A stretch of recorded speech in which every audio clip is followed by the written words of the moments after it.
வணக்கம். இன்றைக்கி ரொம்ப சுவையான முட்டை குழம்பு எப்படி பண்ணுறதுன்னு நம்ம பார்க்க போகிறோம். இது ரைஸ், சப்பாத்தி, இட்லி, தோசை எது கூட வேணால் நம்ம சேர்த்து சாப்பிட்டுக்கலாம். இப்போ இதை பண்ணுறதுக்கு என்னென்ன பொருட்கள் வேணும்னு பார்த்துடலாம். நான் பாருங்கள், 1/4 மூடி தேங்காய் நல்லா மையாக அரைச்சி எடுத்து வச்சுருக்கேன். 2 தக்காளி அரைச்சி பேஸ்ட் எடுத்திருக்கேன். 3 பெரிய வெங்காயம் குட்டி குட்டியாக கட் பண்ணியிருக்கேன். 2 டீஸ்பூன் இஞ்சி பூண்டு பேஸ்ட், ஒரு பச்சை மிளகாய் கட் பண்ணியிருக்கோம். 3 முட்டை, கொஞ்சம் கருவேப்பிலை, ஒரு 2 டீஸ்பூன் கடுகு, அதுக்கப்புறம் 2 டீஸ்பூன் மல்லிப்பொடி, 1 டீஸ்பூன் சில்லி பவுடர், 1/2 டீஸ்பூன் ஜீரகப்பொடி, ஒரு சின்ன டீஸ்பூன் மஞ்சள் பொடி எடுத்திருக்கோம். இப்போ இதை பண்ணுறதுக்கு ஃபஸ்ட்டு ஸ்டவ்வில் கடாயை சூடு பண்ணிடலாம். கடாய் நல்லா சூடானதும் எண்ணெய் ஊற்றிடுறோம். எண்ணெய் நல்லா சூடாகட்டும். நம்ம கடுகு போட்டு கடுகு வெடித்ததும் கருவேப்பிலை ஆட் பண்ணிடலாம். இப்போ பாருங்கள், கடுகு வெடிச்சிடுச்சு. இப்போ நம்ம கருவேப்பிலை ஆட் பண்ணுறோம். இப்போ நம்ம கட் பண்ணி வச்சுருக்க 3 பெரிய வெங்காயம் ஆட் பண்ண போகிறோம். உப்பு ஆட் பண்ணிக்கலாம், தேவையான அளவு உப்பு. இப்போ நல்லா கிளறி விட்டுக்கோங்க, ஓரளவுக்கு வதங்கட்டும்.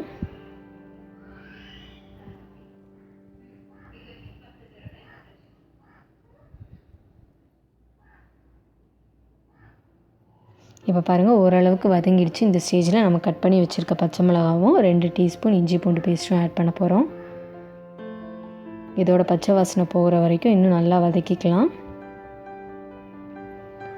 பாருங்கள், ஒரு 2 நிமிஷமாக வதக்க போகிறோம். பாருங்கள், ஓரளவுக்கு வதங்கிடுச்சு. இந்த ஸ்டேஜில் நம்ம அரைச்சி வச்சுருக்க தக்காளி பேஸ்ட்டை இதில் ஆட் பண்ண போகிறோம்.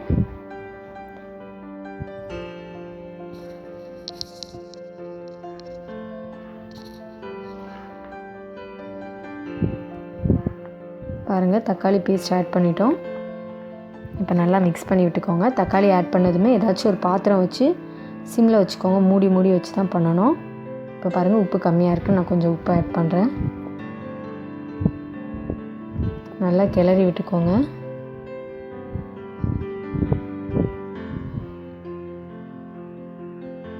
இப்போ பாருங்கள், ஒரு 5 நிமிஷமாக வேகுது. ஓரளவுக்கு நல்லாவே குக் ஆகிடுச்சு. பாருங்கள், ஆயிலெலாம் தனியாக பிரிஞ்சு வர ஆரம்பிச்சிடுச்சு.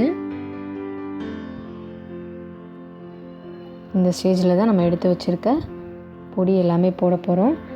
மஞ்சள் பொடி, 1/2 டீஸ்பூன் ஜீரகப்பொடி, 1 டீஸ்பூன் சில்லி பொடி, 2 டீஸ்பூன் மல்லிப்பொடி ஆட் பண்ணியிருக்கோம். இப்போ நல்லா மிக்ஸ் பண்ணி விட்டுக்கலாம். பாருங்கள், இன்னும் கொஞ்சம் நேரம் இந்த மசாலா வாசனை போகிற வரைக்கும் இதுவும் கொஞ்சம் நேரம் வதக்கிக்கலாம்.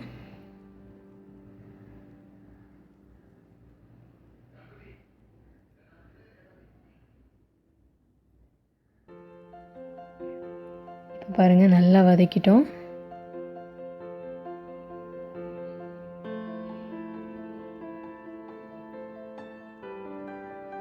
பாருங்கள், நல்லா வதங்கிடுச்சு.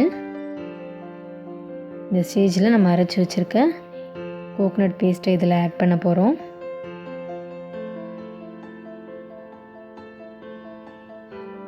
கொஞ்சமாக தண்ணி வேணும்னா ஆட் பண்ணிக்கலாம்.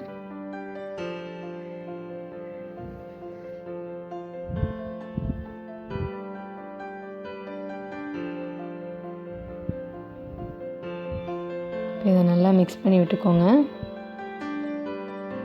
மிக்ஸ் பண்ணி விட்டுட்டு தேங்காய் பால் எப்போவுமே நம்ம சேர்த்துட்டோன்னா ஒரு 5 நிமிஷம் அதை கொதிக்க விடணும். அப்போ தான் அந்த தேங்காய் பாலோட பச்சை வாசனை போகும். இல்லைன்னா ஒரு மாதிரி தேங்காய் பச்சை டேஸ்டெல்லாம் அப்படியே இருக்கும். இப்போ நம்ம தேவையான அளவு உப்பு போட போகிறோம்.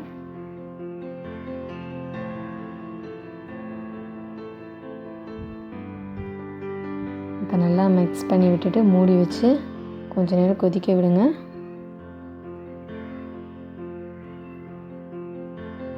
தண்ணி ஆட் பண்ணோம். உங்களுக்கு எவ்வளோ தூரம் குழம்பு தண்ணியாக வேணுமோ அவ்வளோ தூரம் தண்ணி ஆட் பண்ணிக்கோங்க. இப்போ பாருங்கள், நல்லா கொதிக்க ஆரம்பிச்சிடுச்சு. ஒரு 5 நிமிஷமாகவே நல்லா கொதிக்குது. இந்த டைமில் வந்து உப்பு ஏதாச்சும் வேணும்னா நம்ம ஆட் பண்ணிக்கலாம். ஏன்னா நம்ம இப்போ வந்து முட்டை ஆட் பண்ண போகிறோம். இதுக்கப்புறம் உப்பு போட முடியாது, முட்டை உடஞ்சிடும். இப்போ பாருங்கள், முட்டையை உடைச்சி தனித்தனியாக ஊற்றணும். அப்போ தான் வந்து ஃபுல்லாக எக்கு நமக்கு தனியாக கிடைக்கும். இல்லைனா குட்டி குட்டி பீசஸாக உடஞ்சிடும். அதனால தான் நான் இப்போவே உப்பை கூட செக் பண்ணிக்கோங்கன்னு சொன்னேன். பாருங்கள், அடுத்த முட்டை கொஞ்சம் தூரமாகவே போட்டுக்கோங்க.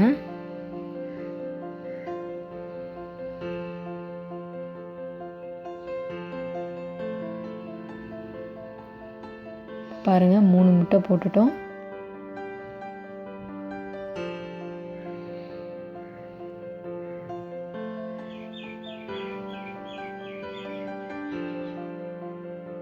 இப்போது இதை மூடி வச்சிடலாம். மூடி வச்சு பாருங்கள், நான் 5 நிமிஷம் கொதிக்க விட்டுருக்கேன். லாஸ்ட்டாக கறிவேப்பிலை ஆட் பண்ணிக்கலாம்.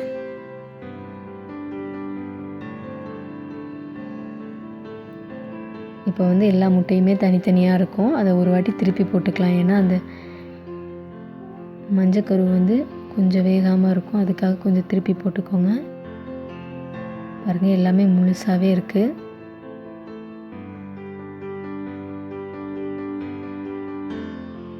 இப்போது ரெடி ஆயிடுச்சுங்க. இதை வந்து வேறு தட்டில் நம்ம எடுத்து வச்சுக்கலாம். பாருங்கள், முட்டை தனியாக சூப்பராக இருக்குது. பார்க்கவே கலர்ஃபுல்லாக சாப்பிடணும் போல் இருக்குல்ல.